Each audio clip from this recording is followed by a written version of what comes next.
What's going on? It's Dukes and Bell on Sports Radio 92.9 The Game.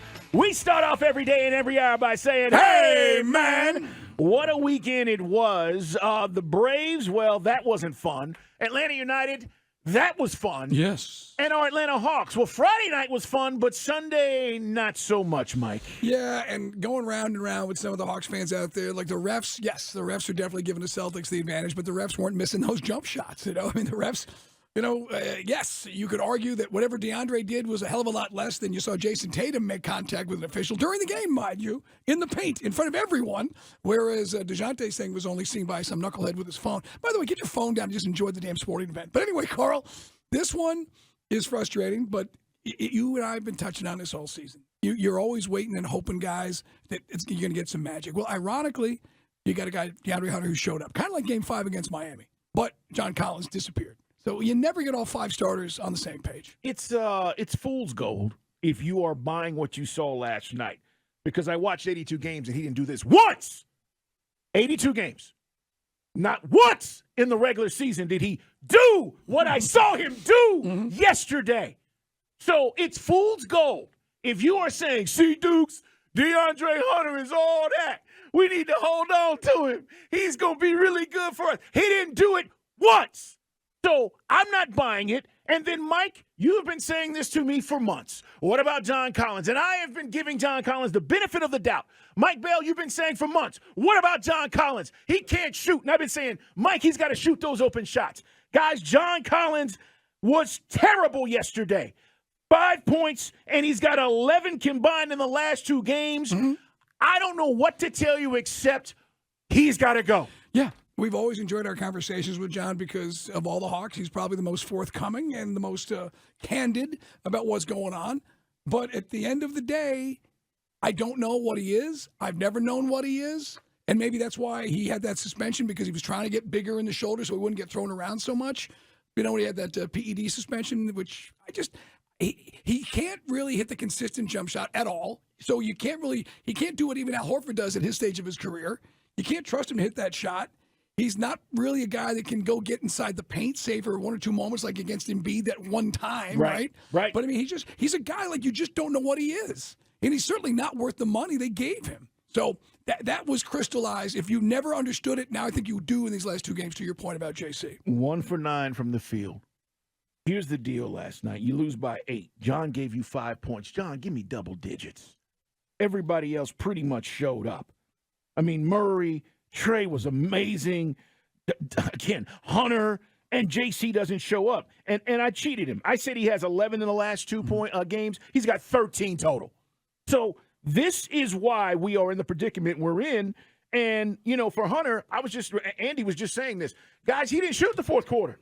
All of a sudden, it seemed like he didn't want the ball. Right. It seemed like he wanted it quarters 1 through 3, and it was like, give me the ball, give me the rock, I want to go. And then the fourth quarter, when we needed that, he was shying away from it, Mike. Yeah, and I was not familiar with Saddiq Bey's game other than that big game he had against the Magic, a year ago? He went for 50.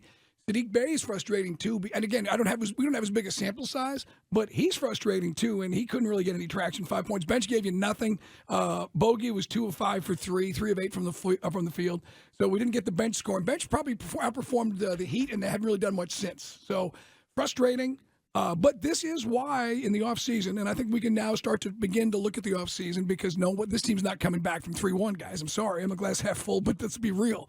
Ain't happening. Not up in Beantown. So it's really, Carl, how do you fix this?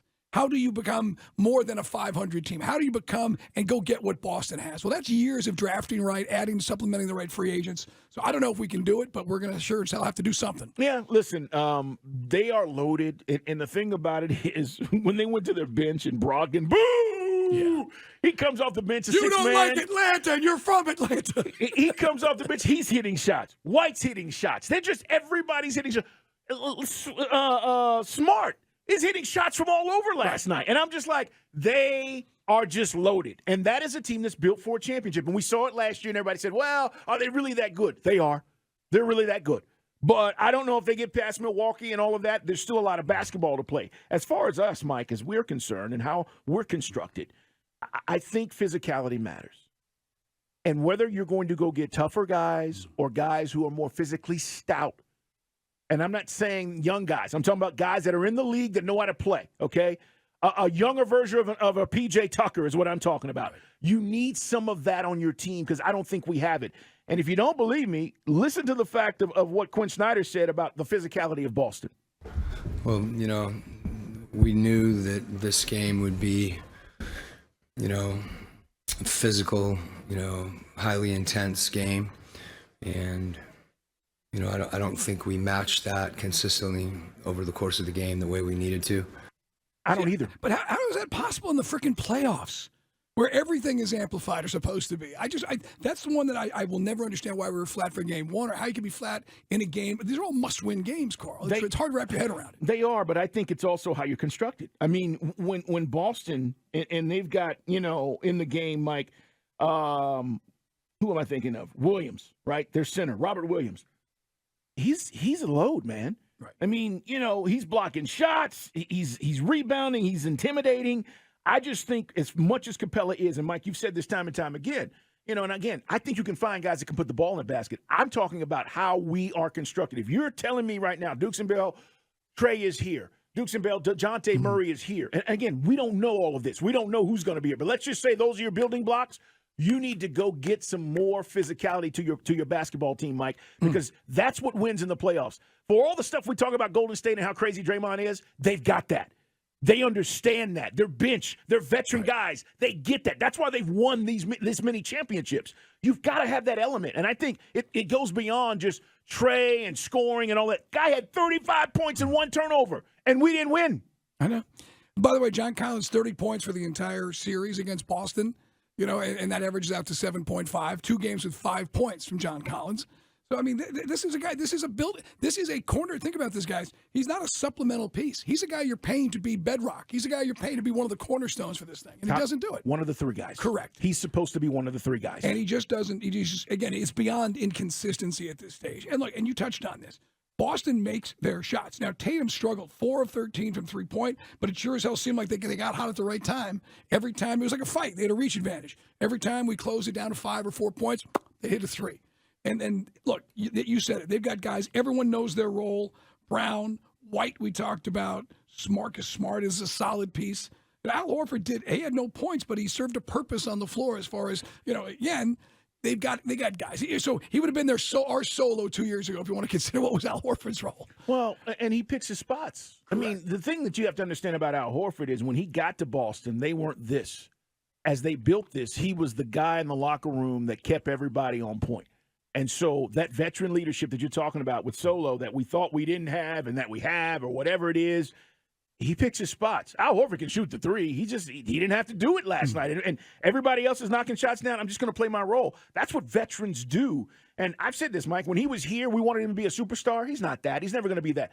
But he knows how to play. Right. And the things that were said, if you watch the telecast, I mean, we all know about the maturation of Jason Tatum, right? And Jason Tatum was a guy, I wouldn't say that, Boston is arguably that in Philly, and maybe throw New York in there, the toughest places to play because the constant criticism. You think what we do or what people say on social media is heat, go do it up there.